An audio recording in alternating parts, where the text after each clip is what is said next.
Unit 4 ionic solid के बारे में हम बात करते हैं। वैसे तो ये टॉपिक पढ़ा दिया गया है आपको क्लास में, लेकिन जिन लोगों ने मिस किया है रेगुलर क्लास ऑफलाइन मोड में, उनके लिए मैंने ये तैयार किया है। मैंने इसी प्रेजेंटेशन के थ्रू क्लास में पढ़ाया है, ठीक है। तो जिन लोगों ने ऑलरेडी अटेंड किया है उनके लिए थोड़ा सा एक लर्निंग हो जाएगा, और बाकी लोगों के लिए जो मिस किया उन्होंने, उसको हम यहाँ डिस्कस कर लेते हैं। तो शुरुआत करते हैं सबसे पहले लेक्चर की। Ionic bond. आयोनिक बॉन्ड जो है वो, जैसा कि आप समझते हैं, एक मेटल होगा, दूसरा नॉन मेटल होगा, उनके बीच में जो है केटायन एनायन की इंटरेक्शन से आयोनिक बॉन्ड फॉर्मेशन होता है, ठीक है। सोडियम क्लोराइड उसका एक सबसे सिंपल एग्जांपल है।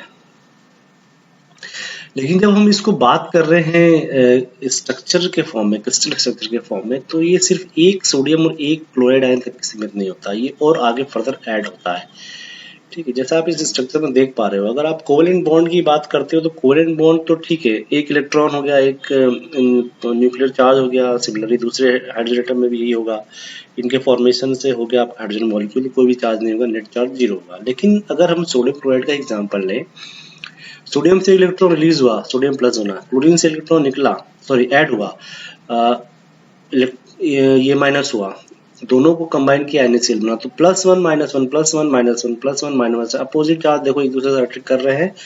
ये माइनस है, इसके इस तरफ प्लस है, इसके इस तरफ प्लस है, इसके इस तरफ प्लस है, इसके इस तरफ प्लस है, ठीक ना। वैसे ये प्लस है तो इसके यहाँ माइनस है, यहाँ माइनस है, यहाँ माइनस है, यहाँ माइनस है। ये होता है आयोनिक स्ट्रक्चर का फॉर्मेशन। नेट चार्ज अभी भी इस केस में भी 0 होगा। तो कुछ इस तरह से अरेंजमेंट होके आता है। जब 3D स्ट्रक्चर हम बनाते हैं सोडियम क्लोराइड का, तो ये कुछ इस तरह से कई सारे मॉलिक्यूल NaCl के ऐड होते हैं, तो ये इस तरह से एक स्ट्रक्चर फॉर्म करते हैं। Space lattice. अगर एटम को एक पॉइंट मान लिया जाए, ठीक है, अगर एटम एक पॉइंट है तो ये सारे पॉइंट, मतलब सारे एटम एक अरेंजमेंट को बनाते हैं। अगर ये अरेंजमेंट एक लीनियर तरह से बना है तो मतलब 1 डायमेंशनल है। अगर ये 2 तरीके से बना जा रहा है, मतलब एक आपका x डायरेक्शन में, दूसरा आपका y डायरेक्शन में, तो ये कुछ आपका 2D स्ट्रक्चर कराएगा। सिमिलरली आप 3D भी बना सकते हो, तो वो पॉइंट कहलाता है आपका स्पेस लेटाइस। Unit cell. देखो ये वीडियो थोड़ा सा फास्ट में बना रहा हूँ क्योंकि ये ऑलरेडी कंटेंट पढ़ा चुका हूँ मैं, ठीक है। आप लोगों ने कहा था नोट्स देने के लिए, इसलिए मैं इसको थोड़ा सा और बेटर बन दे रहा हूँ कि ताकि आपको वॉइस और कंटेंट दोनों साथ में मिले, ठीक है। इसलिए थोड़ा सा फास्ट में चल रहा हूँ। Unit cell. देखिए यूनिट सेल जो है वो smallest unit which is required in crystal. जैसे आप दीवार बना रहे हो, ठीक है, दीवार बनाते समय जो ईंट हम यूज करते हैं वो आपका यूनिट सेल है। एक ईंट, दूसरी ईंट, तीसरी ईंट, चौथी ईंट, पांचवी ईंट, ऐसे करके आपको दीवार बनती है। सिमिलरली यूनिट सेल में भी यही होता है। यूनिट सेल, आपने एक यूनिट सेल लगाया, उसके ऊपर दूसरा यूनिट सेल लगाया, उसके ऊपर अगला यूनिट सेल लगाया, फिर यहाँ यूनिट सेल लगाया, यहाँ यूनिट सेल लगाया, ये पूरा मिलके एक क्रिस्टल बनाएंगे, ठीक है। तो the basic repeating unit is called unit cell. कुछ प्रॉपर्टीज हैं, कैरेक्टरिस्टिक प्रॉपर्टी आयनिक कंपाउंड की, वो देख लेते हैं। Melting point, boiling point. Melting point, boiling point obviously ज्यादा होगा क्योंकि स्ट्रॉन्ग अट्रैक्शन होगा पॉजिटिव नेगेटिव चार्ज के बीच में। Factor affecting. देखिए क्वेश्चंस कैसे आते हैं एग्जाम में, ठीक है, ये बहुत इंपॉर्टेंट है क्योंकि कई बार क्या होता है कि आपको जो क्वेश्चन आते हैं एग्जाम में उसको आप समझते नहीं हो, और उसमें जो चीज पूछा है वो छोड़ के बाकी सब लिखते हो, ठीक है। तो ये क्वेश्चन का फॉर्म है।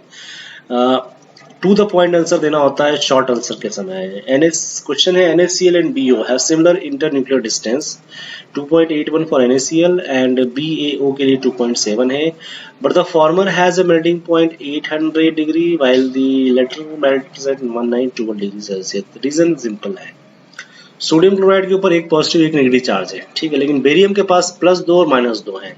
जितने ज्यादा प्लस, जितने ज्यादा माइनस, अट्रैक्शन उतना ही क्लोजर होगा। अट्रैक्शन जितना क्लोजर होगा आपको ज्यादा टेम्परेचर लगेगा मेल्ट करने के लिए। रीजन बिल्कुल यही है। टू द पॉइंट आंसर, ठीक है। हार्डनेस ऑफ कोर्स होता है चूंकि दो अपोजिट चार्ज है, अट्रैक्शन स्ट्रांग है, तो हार्डनेस होगी ही होगी। एक एग्जांपल के साथ यहाँ मेंशन किया हुआ है, इसको आप देख लीजिए, ठीक है। बिल्कुल ये एग्जांपल ही जो हमने पीछे डिस्कस किया है बिल्कुल वैसा ही है। ब्रिटलनेस होगा क्योंकि अपोजिट चार्ज है, ठीक है, तो ये जो है ऑब्वियसली ब्रिटल शो करेंगे। क्लीवेज, आगे आपको पता ही है कि क्लीवेज प्रॉपर्टी होती है मेटल की, ठीक है। बहुत शार्प एज होते हैं जिनके, क्यों होते हैं ये आगे हम बता रहे हैं।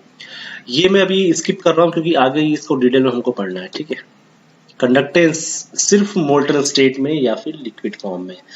आयनिक solids are not a good conductor of electricity in its solid state, ठीक है। Its must be in molten state और इन लिक्विड फॉर्म, क्योंकि आयन तो चाहिए ना, आयन जब तक फ्री नहीं मिलेंगे तब तक इलेक्ट्रॉन कैसे जो है वो मूव करेंगे, ठीक है। क्वेश्चन एक और दिया हुआ है, AgF, AgCl, AgBr है similar structure, explain their trends in hardness, ठीक है। हार्डनेस का ट्रेंड बताना है। कैटायन तो सेम है, Ag कैटायन कॉमन है सभी में, लेकिन एनायन जरूर यहाँ डिफरेंस है। यहाँ फ्लोराइड है, यहाँ क्लोराइड आयन है, यहाँ ब्रोमाइड आयन है। टॉप टू बॉटम साइज बढ़ेगा, साइज बढ़ा बॉन्ड डिक्रीज करेगा, बॉन्ड डिक्रीज करेगा तो हार्डर जो है ये कम होता जाएगा, ठीक है। इसकी हार्डनेस डिक्रीज होती चली जाएगी, ठीक है। आगे कुछ और क्वेश्चन यहाँ दिए हुए हैं, मैं इसको स्किप कर रहा हूँ, आप बिल्कुल देख लीजिए, इसको स्नैपशॉट ले सकते हो आप, ठीक है। क्लिक कर लो इसको आप सॉल्व कर सकते हो। Reason is as similar as previous one. Lecture number 2, जैसा कि आपको पिक्चर से दिख रहा है, हम बात करने वाले हैं यहाँ पर एमोर्फियस और एक क्रिस्टलाइन नेचर की, ठीक है ना। शार्प एज बिल्कुल आ रहे हैं क्रिस्टलाइन के केस में और शार्प एज नहीं आएंगे एमोर्फियस के केस में। क्यों होते हैं ऐसा, चलिए देखते हैं। Crystalline as you can see बिल्कुल एक सिस्टमेटिक अरेंजमेंट है, पहली लेयर है, दूसरी लेयर थोड़ी अलग है, तीसरी लेयर फिर सेम है, चौथी लेयर बिल्कुल सेकंड के बाद सेकंड जैसी है। इस तरह से एक सिस्टमेटिक अरेंजमेंट होता है, तो इसे कहते हैं हम रेगुलर अरेंजमेंट। रेगुलर अरेंजमेंट होगा, क्रिस्टलाइन कहलाएगा, एक बिल्कुल शार्प एज मिलेगा इसको जब आप कट करोगे, ठीक है। सिमिलरली मेल्टिंग और बोल्डिंग पॉइंट भी शार्प ही आएंगे। दूसरी तरफ आप जब एमोर्फियस को देखोगे ना, तो एमोर्फियस में ऐसा कुछ भी नहीं है, बिल्कुल इरेगुलर टाइप अरेंजमेंट होगा, sharp melting point boiling point नहीं आएंगे और स्मूथ एज तो आना ही नहीं है। एक बहुत अच्छा एग्जांपल है क्वार्ट्ज का, देखो आप जो स्ट्रक्चर हम बनाते हैं केमिस्ट्री में, 2 डायमेंशनल 3 डायमेंशनल स्ट्रक्चर कुछ इस तरह से दिखाई देता है, लेकिन एक्चुअल उसका स्ट्रक्चर कुछ इस तरह से है, ठीक है। एमोर्फियस कुछ ऐसा दिखाई देगा और क्रिस्टलाइन कुछ इस तरह से दिखाई देगा, ठीक है। अब बात करते हैं हम यूनिट सेल की। यूनिट सेल जैसा मैंने आपको बताया कि जो बेसिक रिपीटिंग यूनिट होगी किसी भी क्रिस्टल को बनाने के लिए, ठीक है। 3D शेप है तो उसकी भी बात कर लेते हैं। तो यूनिट सेल कई प्रकार के होते हैं, that means there are 3 types of unit cell. Simple cubic SCC कहते हैं इसको, सिंपल क्यूबिक सेल, ठीक है। बॉडी सेंटर्ड और फेस सेंटर्ड, क्विकली हम बात करेंगे क्या क्या है ये। SCC simple cubic unit cell बहुत आसान है, एक क्यूब होता है, उस क्यूब के हर कॉर्नर पे एक एटम है, ठीक है। 1/8 इंटू 8 का मतलब क्या हुआ, 1/8 इंटू 8 का मतलब ये हुआ कि 1/8 of each corner shapes spares lies within the unit, ठीक है। तो ओवरऑल हमको एक ही एटम में मिलेगा, किसके अंदर, सिंपल क्यूबिक में। परसेंटेज ऑक्यूपेंसी होगी 52.4, कैसे आती है आगे डिस्कस करना है। बॉडी सेंटर्ड में क्या होगा, बिल्कुल क्यूब रहेगा लेकिन एक एटम उसकी बॉडी के सेंटर में रहेगा, तो 1/8 इंटू 8 तो आपको इस कॉर्नर से मिल गए और एक एटम और एक्स्ट्रा बढ़ गया, तो 1/8 इंटू 8 प्लस 1 हो जाएगा, 2 एटम मिलेंगे पर आयन या आयन। इस BCC में ऑक्यूपेंसी होगी 68%, क्योंकि यहाँ पे 8 के बाद एक एटम और मिला आपको। FCC में हर फेस पर एक एटम और एक्स्ट्रा मिलेगा, 1/8 तो रहेंगे ही रहेंगे, लेकिन हर फेस टोटल 6 फेस होते हैं। लेकिन अब आपको यहाँ ध्यान ये रखना है, देखिए यहाँ लिखा है 1/8 इंटू 8, ये तो आपको समझ में आ रहा है, ये तो कंट्रीब्यूशन हो गया आपका कॉर्नर का, लेकिन जो फेस है ना, फेस का हाफ कंट्रीब्यूशन होगा। क्यों, क्योंकि इस क्यूब के ऊपर एक दूसरा क्यूब भी आप रखोगे, तो ये आधा हिस्सा तो है वो इस क्यूब में रहेगा और आधा हिस्सा उस दूसरे वाले क्यूब में रहेगा, इसलिए इसका हाफ काउंट करते हैं हम। तो हाफ इंटू 6, टोटल 6 हैं, तो टोटल यहाँ से मिलेंगे आपको 3 और एक मिलेगा आपको कॉर्नर का, तो मतलब बन गया आपके 4। ऑक्यूपेंसी हुई 74%। ये आपका एक ब्रीफ है जो अभी हम लोगों ने तीनों स्लाइड में डिस्कस किया उसके बारे में। चलिए अब बात करते हैं रिलेशन की। रिलेशन क्या होता है R और H के बीच में, ये मैंने आपको बताना चाहूँगा यहाँ पर कि ये आपके सिलेबस में हो सकता है कहीं मेंशन ना हो, लेकिन जो सिलेबस में मेंशन किया हुआ है, मैं आपको एक बार वापस सिलेबस की तरफ ले चलता हूँ, जस्ट होल्ड, या ये देखिए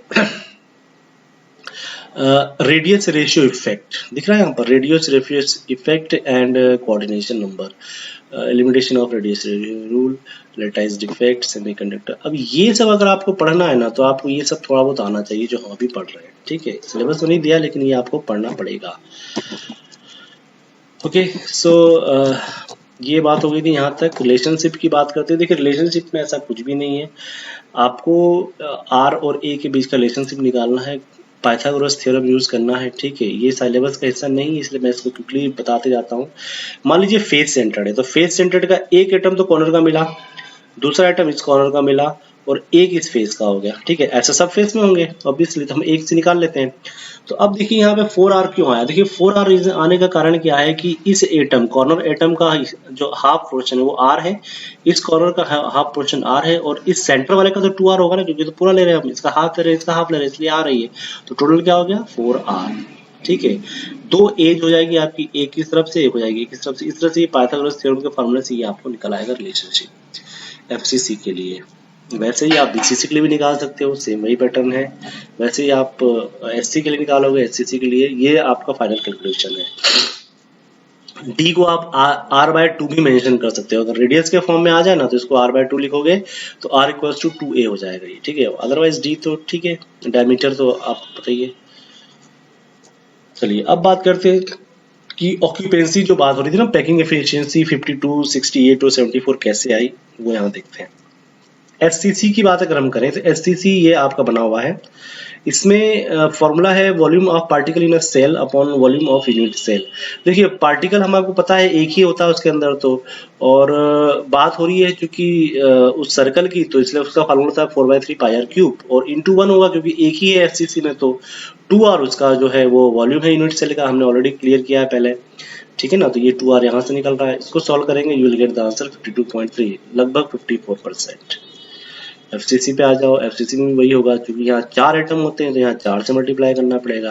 4 को मल्टीप्लाई किया 4/3 πr³ से, वॉल्यूम ऑफ यूनिट सेल यहाँ पे 2/√2 इंटू r है, ठीक है। वॉल्यूम यूनिट सेल आप यहाँ से निकाल सकते हैं, ये हमने यहाँ निकाला है। इसको अगर आप d को r/2 करोगे ना तो you will get the same thing जो हमने यहाँ मेंशन की है, ठीक है। अच्छा देखो आया था कैसे, ये ऐसे आया, ये पाइथागोरस थ्योरम लगाया है।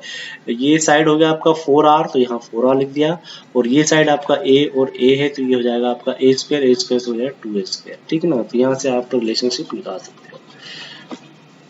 बीसीसी में भी सेम वैसी पैटर्न में निकलेगा, ठीक है। तो ये पैकिंग एफिशिएंसी हो गए। इस वीडियो को मैं भी यहीं खत्म कर रहा हूँ, अगले वीडियो में हम इसके आगे के स्लाइड्स को लेंगे, ठीक है। Thank you so much.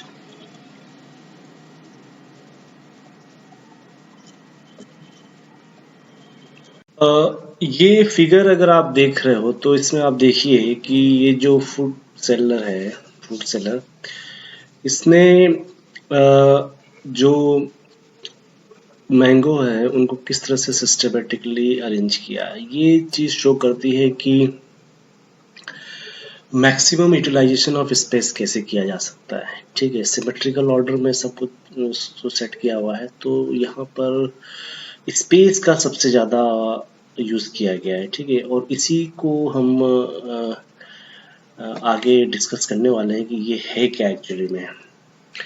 देखिए close packed structure of solid, इसमें क्या हम बात करते हैं, इसमें हम बात करते हैं कि जो एक एटम है वो अपने नियर बाय सराउंडिंग कितने एटम से जुड़ा हुआ है, वो उसका कोऑर्डिनेशन नंबर होता है। तो number of nearest neighbour is called its coordination number.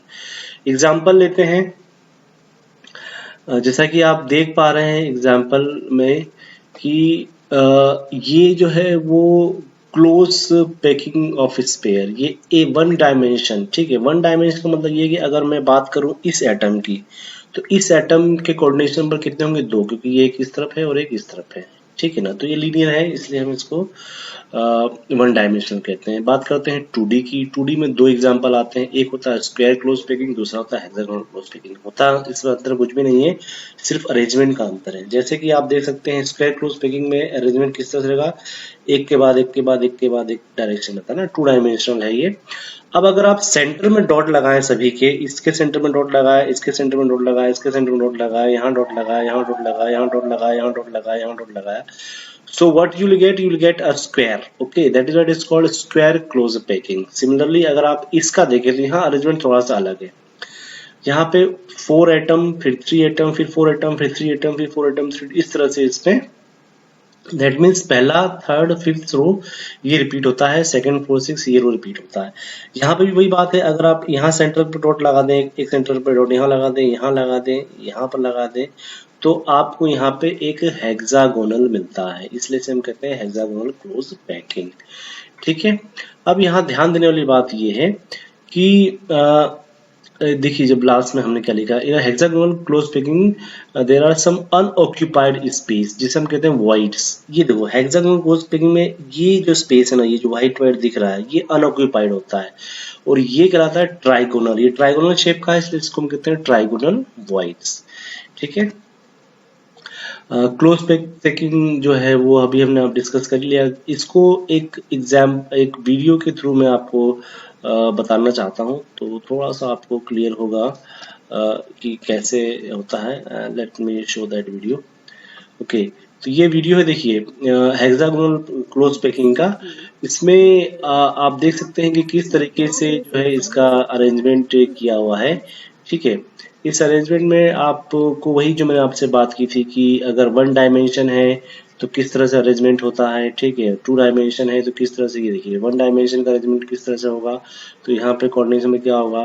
ठीक है, फिर 2 डायमेंशन में क्या हो रहा है, देखिए इस तरह से यहाँ पे एटम आ रहे हैं, फिर इस तरह से अगला जो रो है वो ऐड होगी, तो ये इस तरह से इसका 2D स्ट्रक्चर जो है ये सब इसके फॉर्मेट है। ठीक है, यहाँ देखिए ये हेक्सागोनल की बात कर रहा था मैं, ये दिख रहा है डॉट, सारा डॉट यहाँ मिक्स हो रहा है।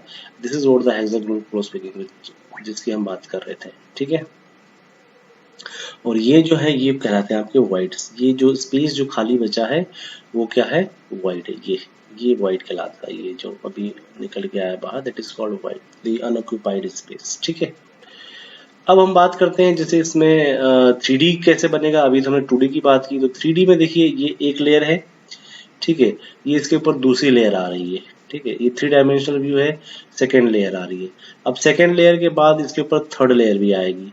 ये कुछ इस तरह से होगा, इस तरह से ये एक के बाद एक के बाद एक के बाद जो है ये लेयर बनती जाएगी। अब देखिए इसमें किस तरीके से ये 1 2 3 का आपको दिख रहा है और एक चौथा आइटम जो है वो उस तरफ दिखाई देगा आपको। ठीक है, तो ये टेट्राहेड्रल वॉइड कहलाता है। ये चौथे एटम की वजह से इसको हम क्या कहते हैं, टेट्राहेड्रल वॉइड। ये 3D में मिलेगा।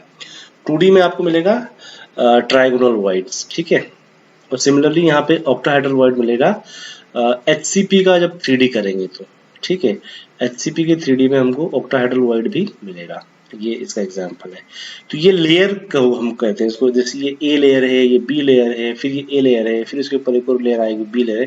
तो this is called HCP AB type. ठीक है, ये जो 3 डायमेंशनल पैकिंग है वो क्या है, AB टाइप। ऐसे ही पैकिंग और होती है जिसको हम कहते हैं ABC टाइप। ठीक है, वो हम आगे देखते हैं। इसमें कोऑर्डिनेशन नंबर, ये देखिए आगे जब हम बात करें, ये देखिए 1 2 3 4 इसके 5 6 7 और 8, तो टोटल 8 कोऑर्डिनेशन नंबर होते हैं। ये सॉरी 12 होंगे इसमें, 8, ये 4 4 4 तीनों डायरेक्शन में। So the number that determine the number of particles in close packing, ये होंगे टोटल आपके 12। ठीक है, ये इस तरीके से 12 होते हैं इसमें। ये एटम जो है 4 एटम इस तरफ हैं, 4 एटम इस तरफ हैं।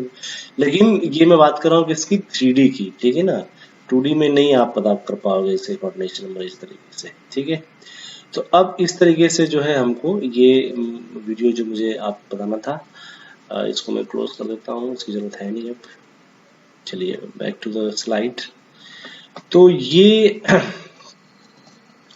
जो हम बात कर रहे थे आपसे कि हेक्सागोनल क्लोज पैकिंग जो है वो AB टाइप होगी। ठीक है, लेकिन ये कब होना है, 3D प्रोजेक्शन की बात होगी तभी। ठीक है, कोऑर्डिनेशन नंबर 12 मैंने आपको बता ही दिया कि 4 4 एटम तीनों साइड से आते हैं, तो इस तरह से ये टोटल क्या होते हैं, 12 हो जाते हैं। ठीक है, if face centred cubic close packing का एक एग्जांपल FCC में भी होता है, ये ABC टाइप होता है। ठीक है ना, इसमें भी कोऑर्डिनेशन नंबर क्या होता है, 12 होता है। तो वॉइड्स के लिए आपको ध्यान रखना है, ट्राइगोनल वॉइड्स मिलेंगे आपको और टेट्राहेड्रल वॉइड्स भी मिलेंगे। ठीक है, तो ट्राइगोनल और square voids, not tetrahedral sorry, trigonal और स्क्वायर वॉइड्स मिलेंगे कब, जब आपका 2 डायमेंशनल स्ट्रक्चर होगा। ठीक है, और टेट्राहेड्रल मिलेगा आपको कब, जब 3 डायमेंशनल स्ट्रक्चर होगा। तो ये ट्राइगोनल का एग्जांपल है, ये टेट्राहेड्रल के लिए है, और ऑक्टाहेड्रल भी उसी केस में मिलेगा। ठीक है, तो ये आपको बिल्कुल ध्यान रखना है। और अब यहाँ पे देखिए जो आपके सिलेबस में दिया है कि केटायन और एनायन का रेशियो।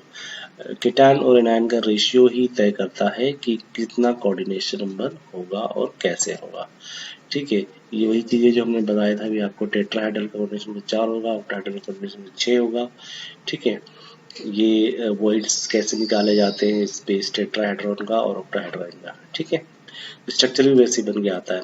कोऑर्डिनेशन नंबर की डिपेंडेंसी अगर हम देखें तो कोऑर्डिनेशन नंबर जो है वो प्रेशर को अगर हम इंक्रीज करेंगे तो कोऑर्डिनेशन नंबर इंक्रीज करेगा, और टेम्परेचर के साथ कोऑर्डिनेशन नंबर क्या होता है, डिक्रीज करता है। सीधी सी बात है, टेम्परेचर अगर आप बढ़ाते हैं तो क्या होगा, जो एटम है नियर बाय वो दूर चले जाएंगे तो हम तो कोऑर्डिनेशन नंबर उसको कहते हैं ना, जो नियरेस्ट पॉसिबल जो नेबरिंग एटम होते हैं।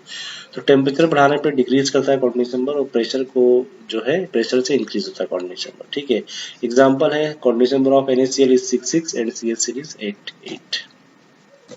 अगला lecture, polling method for the calculation of ionic radius. देखिए, आयनिक रेडियस को कैलकुलेट करने के लिए पॉलिंग ने स्केल दिया है, और ये R प्लस और R माइनस का जो रूल है, जिसको हम कहते हैं रेडियस रेशियो रूल, इसको समझने के लिए इसका जानना बहुत जरूरी है। ये वैल्यूज आप याद तो कर नहीं पाएंगे, ठीक है, और याद करने की जरूरत भी नहीं है, लेकिन हाँ एक बेसिक अंडरस्टैंडिंग ये होनी चाहिए कि केटायन है तो उसका जो आयनिक रेडियाई है वो ऑब्वियसली कम होगा, एनायन का आयनिक रेडियाई ज्यादा होगा। As you can see in this, lithium plus का 0.60 है और फ्लोराइड आयन का 1.36 है। टॉप टू बॉटम में बढ़ता जाएगा, फ्लोराइड से आयोडीन पे आएंगे तो बढ़ रहा है, टॉप टू बॉटम यहाँ भी जो है वो बढ़ रहा है। ये एक जनरल ट्रेंड है, ये आपको पता होगा।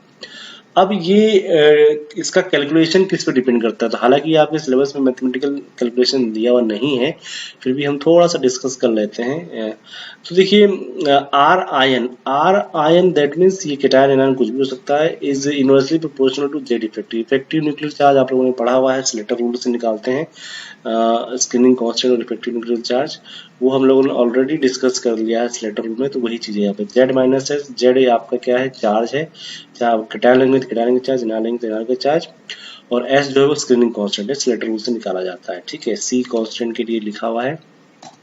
तो इस तरह से जब आप इसको सॉल्व करेंगे तो you will get the values of, like ये यहाँ लिखा है तो 6.5 और 4.5। तो इस तरीके से जब आप इसको सॉल्व करेंगे तो आपको 6.451 जो है वो एक वैल्यू मिल जाएगी। ठीक है, तो यहाँ से देखिए सोडियम आयन का 0.95 आया रेडियाई, और फ्लोराइड आयन का जो आया है वो कितना आया, 1.36। ठीक है, सॉल्यूशन कैलकुलेट करने से आ जाएगा। हालांकि ये आपके सिलेबस में नहीं है, फिर भी हमको पता होना चाहिए। तो रेडियस रेशियो की बात करें हम, तो ये R प्लस और R माइनस का रेशियो होता है। आपके पास मान लीजिए जिंक +2 है, दैट मींस केटायन है, और S-2 एनायन है, तो उसकी वैल्यूज को जब आप पुट करते हैं तो आपको वो जो फिगर आता है, जो भी मैथमेटिकल फिगर आता है, वो एक स्केल के अंदर सेट किया जाता है, और उस स्केल के आधार पे हम बात करते हैं कि वो हेक्सागोनल होगा या प्लेनर होगा या ट्राइगोनल होगा, कैसा। ठीक है, वो ये है। फॉर एग्जाम्पल देखिए, बेरिलियम का, सोडियम का, सीएस का एग्जाम्पल है।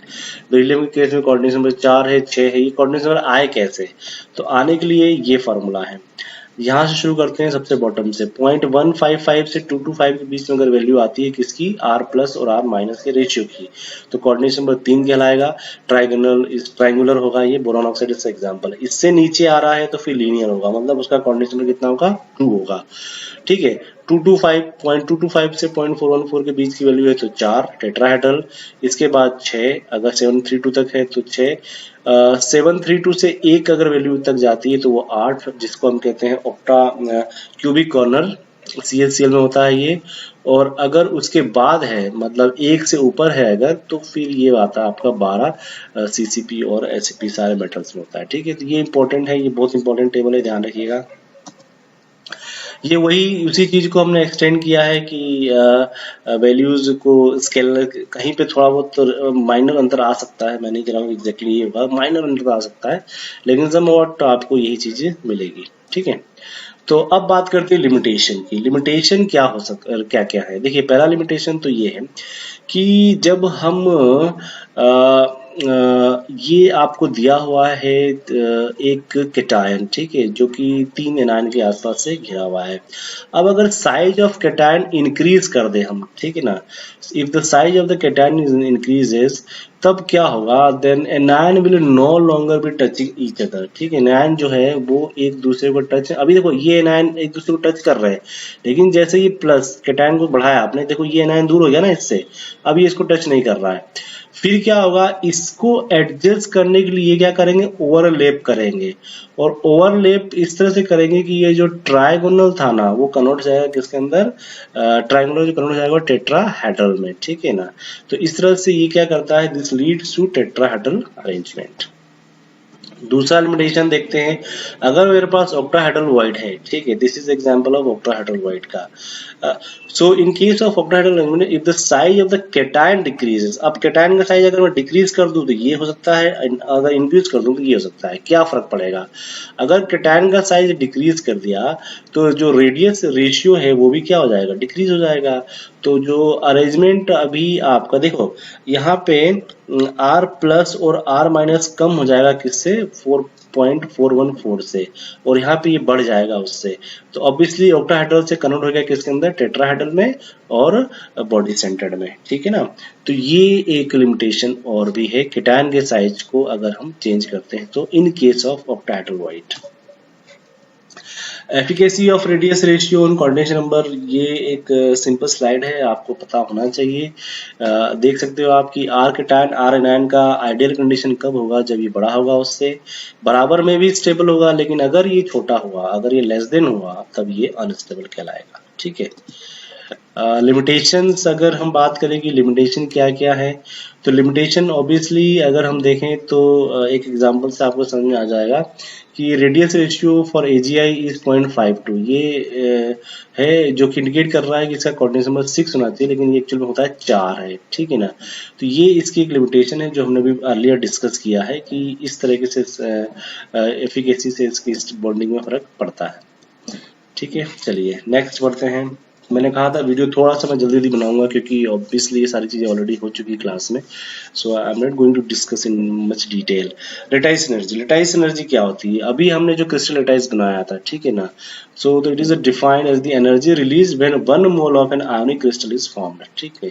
1 मोल आयोनिक क्रिस्टल बनता है 1 मोल ऑफ गैसियस पॉजिटिव और 1 मोल ऑफ गैसियस आयन से, ठीक है। ये बिल्कुल इंपॉर्टेंट पॉइंट है, ध्यान रखेगा कि अगर आपको आयोनिक क्रिस्टल बनाना है तो 1 mole of gaseous positive and 1 mole of gaseous negative ion, मतलब कंडीशन मस्ट बी गैसियस, ठीक है।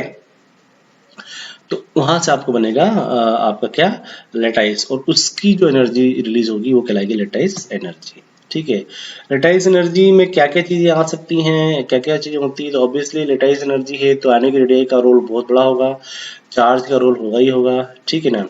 तो ये 2 एग्जांपल दिए हुए हैं यहाँ पे, ये सब मैंने ऑलरेडी डिस्कस किया हुआ, इससे मैं ज़्यादा डिटेल में नहीं जा रहा हूँ इसमें, ठीक है।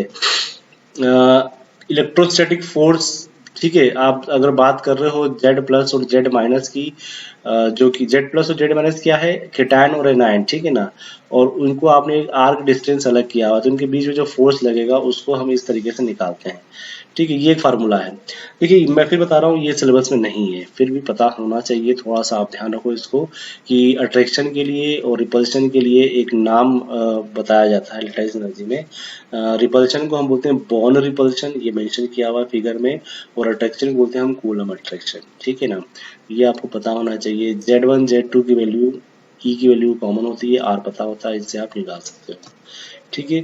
ये NaCl के 1 डायमेंशन को कैलकुलेट करने का फार्मूला है, मैं थोड़ा सा यहाँ पे आपको क्विकली बता दे रहा हूँ। देखो ये सोडियम रखा है यहाँ पे सेंटर में, इसके पास में क्लोराइन बड़ा वाला, इसके पास में एक और क्लोरीन बड़ा वाला, फिर इसके पास में सोडियम छोटा, इसके बाद क्लोरीन बड़ा, यहाँ से 0 से शुरू करो, इसके पास की डिस्टेंस हुई R0, नेक्स्ट की हो जाएगी 2R0, अगले की हो जाएगी 3R0, पीछे तरफ आओगे तो नेगेटिव चला जाएगा, ठीक है। ये इसलिए हमने इसको कहा बंडी क्योंकि ये लीनियर अरेंजमेंट में है। तो ये एक फार्मूला होता है E स्क्वायर, ये 4 पाई है, इसमें गलती से लिखा हुआ है 4 पाई एप्सिलॉन 0 R ठीक है। तो ये पहले के लिए, फिर दूसरे के लिए जाओगे तो ये हो जाएगा आपका 2R0, तीसरे के लिए जाओगे तो आपका 3R0, 4R0, 5R0, ऐसे ये बढ़ता जाएगा। फाइनली आपको ये इक्वेशन बन के आती है, ये यहाँ पे जो मैं बता रहा हूँ, E² 4πe0R0 2 log 2। ठीक है, तो ये जो 2 log 2 होता है ना, ये कहलाता है मेंडलन कांस्टेंट। ये कई बार MCQ में पूछा गया, what is Madelung constant value. So this is your Madelung constant 2 log 2। ठीक है। अट्रैक्टिव फोर्स जो मैं आपको बताया कि अट्रैक्टिव और रिपल्सिव फोर्स, तो जिसको हम कहते हैं अपोजिट चार्ज में जो अट्रैक्शन होगा, सिमिलरली उनके बीच में इलेक्ट्रॉन क्लाउड की वजह से रिपल्शन भी होगा। ठीक है। ये 3D के लिए अरेंजमेंट है जो आपने अभी 1D के लिए किया था। यहाँ पर ये 1D के लिए जो किया था, और वही चीज आप 3D के लिए भी कर सकते हो। ठीक है, मैं इसको थोड़ा सा जल्दी बता रहा हूँ। ठीक है, ये है नहीं आपके सिलेबस में, आप बस थोड़ा सा ऐसे ही ध्यान रखो इसको कि 3D में होता क्या है।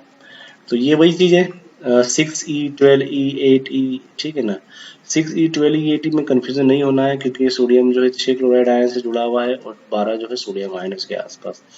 ठीक है, तो इस तरीके से जो है ये यहाँ पे आपको पता चल जाएगा, ये वही चीज है। Okay, very very important topic for this unit, lattice energy. Lattice energy को हम बोर्न हैबर साइकिल से कैलकुलेट करते हैं। देखो, बोर्न हैबर साइकिल ने क्या कहा था, बोर्न हैबर साइकिल जैसे इसके नाम से पता चल रहा है कि एक साइक्लिक प्रोसेस है, दो पाथ फॉलो करने हैं। दो पाथ कैसे फॉलो करने हैं, अगर मान लो मुझे MX सॉलिड बनाना है, मुझे क्या बनाना है, MX सॉलिड। मेरे पास तरीका क्या है, मेटल सॉलिड फॉर्म में लिया, हेलोजन X2 जो है वो गैसेस फॉर्म में लिया, डेल HF यूज किया और MX बना लिया। ठीक है ना, बैलेंस करने के लिए मुझे हाफ से यहाँ मल्टीप्लाई करना पड़ेगा। पाथ 1 ये हो गया। लेकिन मेरे पास एक दूसरा तरीका भी है। तो दूसरा तरीका क्या है कि MH सॉलिड कन्वर्ट करूँ मैं M गैस में। ठीक है, सॉलिड से गैस में जो कन्वर्सन होता है उसको हम कहते हैं सब्लिमेशन। यहाँ आपको हीट देना पड़ेगा, इसलिए यहाँ पॉजिटिव चार्ज लगा है।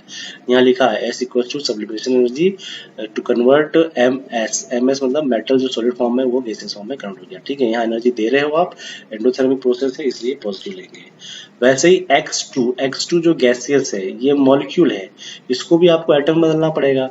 ठीक है, तो ये डिसोसिएट होगा। ठीक है, तो D is indication of dissociation, और ये X2 से क्या कन्वर्ट हो रहा है 2X में, तो ये हाफ D यहाँ पे इस्तेमाल होगा। ठीक है, और अगेन डिसोसिएट करने के लिए आपको एनर्जी लगेगी, इसलिए ये भी क्या हो गया, आपकी पॉजिटिव क्वांटिटी होगी। आपके पास आ गया Mg और यहाँ पे आ गया Xg।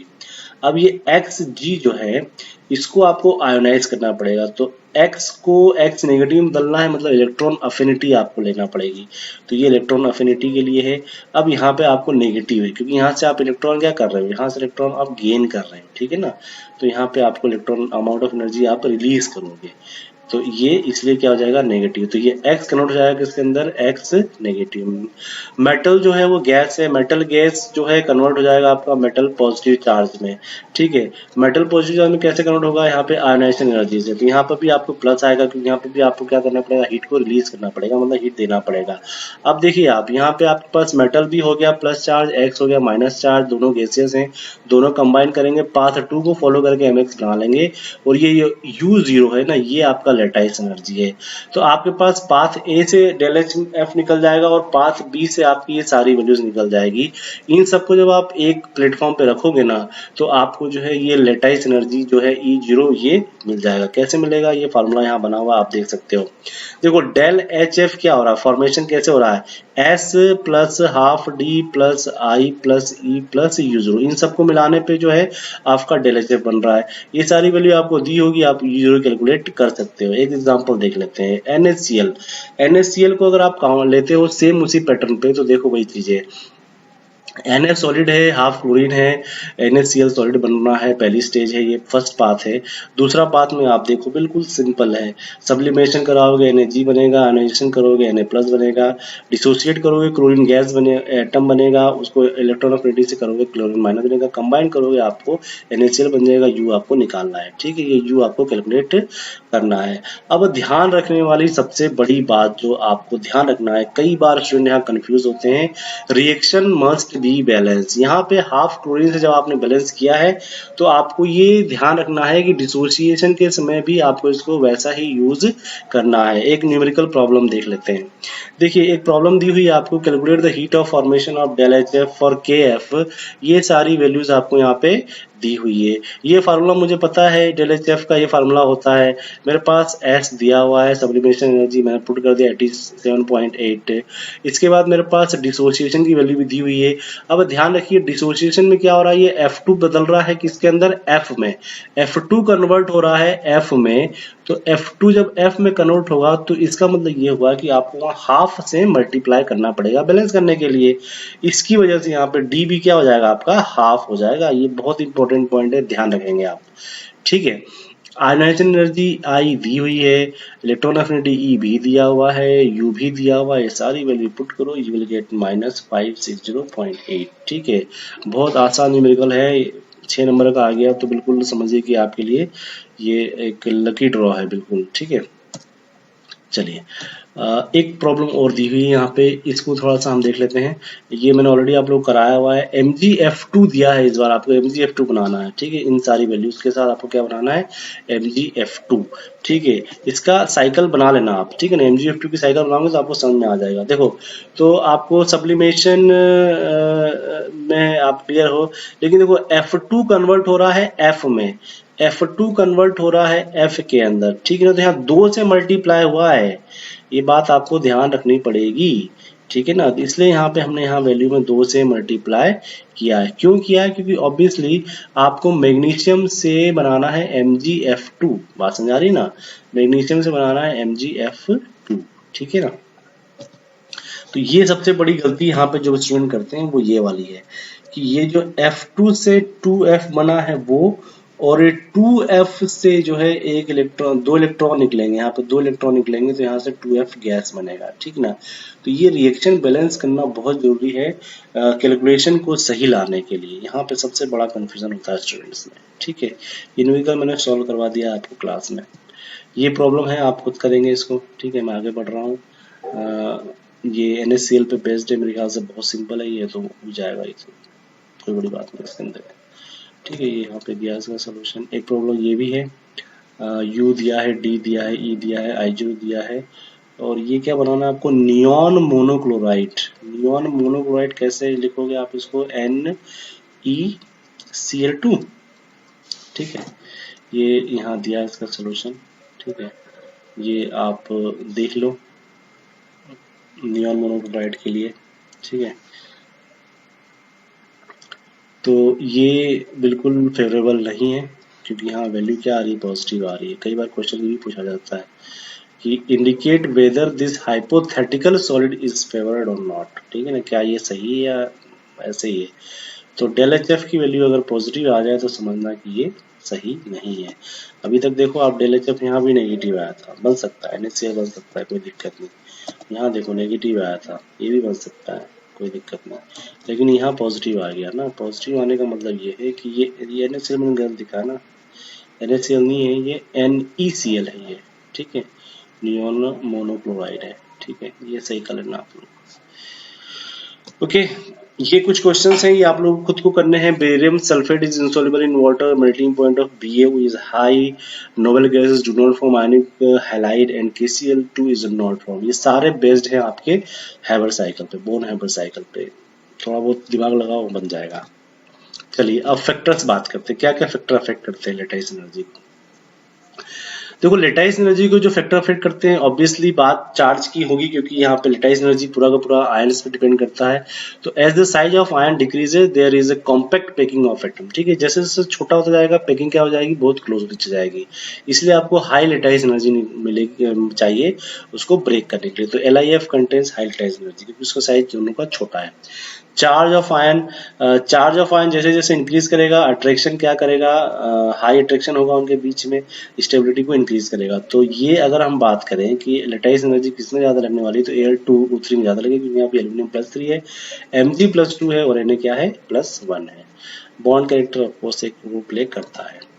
चलिए लास्ट लेक्चर है, लेक्चर नंबर 5, ये भी हम लोग शुरू कर देते हैं अभी। अब यहाँ देखिए, जो मैंने आपसे वो स्किप किया था ना, हाइड्रेशन एनर्जी वाला कॉन्सेप्ट, वो यहाँ पे आएगा। देखिए वाटर मॉलिक्यूल को जब आप ब्रेक करते हो, ठीक है, वाटर मॉलिक्यूल ब्रेक किया H प्लस और O में नेगेटिव, O नेगेटिव में हो गया ब्रेक, ठीक है ना, OH माइनस में ब्रेक हो गया वो। Na भी जो आपका NaCl भी हो, Na प्लस और Cl माइनस है। यहाँ पे एक चीज आपको जो बहुत ध्यान देनी है वो है आपकी हाइड्रेशन एनर्जी। हाइड्रेशन एनर्जी क्या होती है? देखो हाइड्रेशन एनर्जी और हाइड्रोलिसिस दो अलग अलग टर्म है। जब आप कहते हो कि ये जो सोडियम क्लोराइड है या कोई भी सॉल्ट है, इसके आसपास वाटर आके जमा हो जाए, मतलब इसको ट्रैप कर ले वाटर को, ठीक है ना, तो ये हाइड्रेशन ऑफ दिस सॉल्ट कहलाता है। For example copper sulphate into 5H2 होता है, CuSO4.5H2O। ये इसका मतलब क्या हुआ? कॉपर सल्फेट जब वाटर के साथ रिएक्ट करेगा ना, यहाँ पे copper sulphate plus 5H2O will give you CuSO4 into 5H2O, ठीक है ना। तो CuSO4 5H2 दे रहे हो तो ये हाइड्रेशन ऑफ कॉपर सल्फेट हुआ, ना कि हाइड्रोलिसिस कॉपर सल्फेट हुआ। लेकिन हाँ, अगर आपने NaCl के साथ वाटर मिलाया ना तो वहां पे NaOH और HCl बन जाएगा, वो हाइड्रोलिसिस कहलाएगा। तो हाइड्रेशन मतलब ट्रैप करना उस कंपाउंड को वाटर के साथ में। तो ये आपका सोलिबिलिटी को भी तय करता है। हाइड्रेशन एनर्जी अगर ज्यादा है लेटाइस एनर्जी से तो ऑब्वियसली सॉल्युबल होगा, और अगर कम है तो ये इनसॉल्युबल होगा, ठीक है। ये बहुत सिंपल तरीका है समझने का। कुछ फैक्टर्स हैं हाइड्रोजन एनर्जी के लिए, देख लेते हैं। साइज ऑफ आयन, जाहिर सी बात है कि जितना आयन का साइज डिक्रीज करेगा उतना ही हाइड्रोजन एनर्जी इंक्रीज होगी और वो सॉल्युबल होगा, ठीक है। छोटे आयन है जल्दी डिसॉल्व हो जाएंगे, ठीक है। इसके बाद चार्ज ऑफ आयन, वही चीजें जो हमने अभी बात की थी। डाइलेक्ट्रिक कांस्टेंट, इसको रहने दीजिए, ये डाइलेक्ट्रिक कांस्टेंट का अलग फैक्टर है। तो ये कुछ एग्जांपल हैं, जैसे नेचर ऑफ सॉल्वेंट की बात कर रहे हैं, तो नेचर ऑफ सॉल्वेंट का मतलब ये हुआ कि जो dielectric constant of solvent increases solubility. Dielectric constant का मतलब ये हो गया कि जो it is a tendency to attract solute particle by solvent known as DEC, dielectric constant. DEC increases force of attraction between ion and decreases so solvent with high DEC is responsible for solubility। जितना ज्यादा high DEC होगा उतना ज्यादा उसकी solubility होगी। Water की सबसे ज्यादा होती है, ठीक है ना। तो कुछ नॉन पोलर सॉल्वेंट भी होते हैं जो डिसॉल्व नहीं होते हैं, जैसे नॉन लाइक बेंजीन हो गया, ईथर हो गया, क्लोरोफॉर्म हो गया, ये आयनाइज नहीं होते हैं क्योंकि ये आयनिक कंपाउंड नहीं होते हैं। देखो यहाँ लिखा भी है DEC of water is very high 81, इसलिए इसको हम बोलते हैं universal solvent, is the best solvent for ionic compound. तो हाइड्रोजन पेरोक्साइड का भी होता है इससे ज्यादा 92 than water, but it is not used as a solvent for ionic compound because it undergoes decomposition. Yes, very important point, ठीक है ना। वाटर को हम यूनिवर्सल सॉल्वेंट की तरह इस्तेमाल करते हैं क्योंकि ये डिकम्पोज नहीं होता है। DEC तो H2O2 का वाटर से भी ज्यादा है, लेकिन it can not be use as a universal solvent और solvent because of its oxidizing property, ये आसानी से डिकम्पोज हो जाता है, ठीक है। साइज ऑफ आयन यहाँ पे हमने डिस्कस कर ही लिया है। तो ये देखिए सॉल्विटी ऑफ आयनिक कंपाउंड की कैसे अफेक्ट कर रहा है। तो the solubility will decreases with increase of cation size.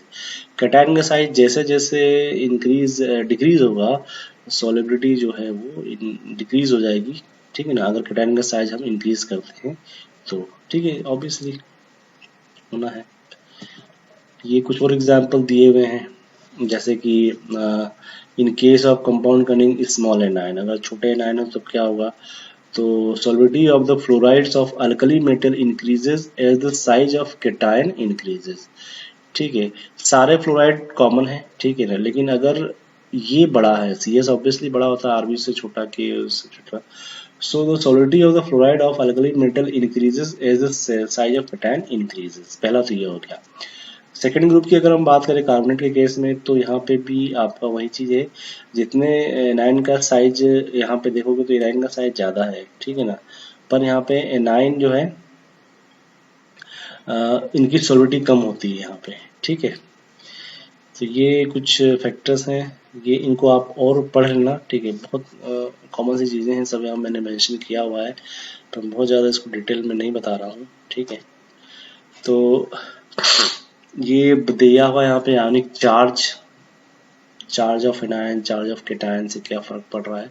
तो आप देख सकते हो कि जितना चार्ज कम होगा उतनी सॉल्युबिलिटी ज़्यादा होगी, ये बहुत कॉमन चीज़ है, ठीक है ना। चार्ज बढ़ रहा है तो उसकी सॉल्युबिलिटी कम होती चली जाएगी, ओके। फजान रूल भी आपके सिलेबस में दिया हुआ है, ठीक है। फजान रूल जो होता है वो पोलराइजेशन ऑफ एनायन के लिए होता है, ठीक है। क्योंकि जैसे हम बात करें कि अट्रैक्शन जो होता है, जो आपने एक हार्डनेस वाला एक क्वेश्चन सॉल्व किया था पीछे, large anion are more polarizable than small anion, ठीक है, ये फजान रूल कहता है। सो तो पोलराइजेशन का मतलब ये होता है कि इन्फ्लुएंस होना, ठीक ना। एनायन अगर नेगेटिवली चार्ज है, इलेक्ट्रॉन क्लाउड होगा, तो वो कितना केटायन को इन्फ्लुएंस करेगा, तो जितना ज्यादा इन्फ्लुएंस कर पाएगा उतना ज्यादा पोलरिटी वो बढ़ा देगा, ठीक है। कम करेगा पोलरिटी को। तो polarization of anion increases covalent character, ठीक है, इन द मॉलिक्यूल। बात समझ आ गई। देखो पोलराइजेशन का मतलब यही हुआ कि मेरे पास अगर आयोडीन है तो आयोडीन का साइज बड़ा होता है, ठीक है ना। आयोडीन का साइज क्या होता है, बड़ा होता है, तो इसका इलेक्ट्रॉन क्लाउड ज्यादा होगा। Ag का साइज तो कॉमन हो गया, ब्रोमीन का उससे छोटा होता है, Cl का उससे छोटा, फ्लोरीन का तो बहुत ही कम होता है। तो उस हिसाब से polarization of anion increases covalent character को इंक्रीज करता है, क्योंकि जाहिर सी बात है इलेक्ट्रॉन क्लाउड बढ़ा तो कोवैलेंसी बढ़ाएगा वो, ठीक है ना। और इसकी वजह से सॉलिडिटी क्या होती है, डिक्रीज हो जाती है। सॉलिडिटी के लिए आयोनिक कैरेक्टर बनना जरूरी है, ठीक है ना। कोवैलेंट कैरेक्टर से तो डिक्रीज हो ही जाएगा। तो इस वजह से ये सॉलिडिटी का ऑर्डर होता है हैलाइड में, ये फजान रूल्स की वजह से होता है, ठीक है। ये यहाँ पे कुछ और एग्जांपल्स दिए हुए हैं, KCl, AgCl, NaCl और CuCl का, ये यहाँ से आपको पता चल जाएगा।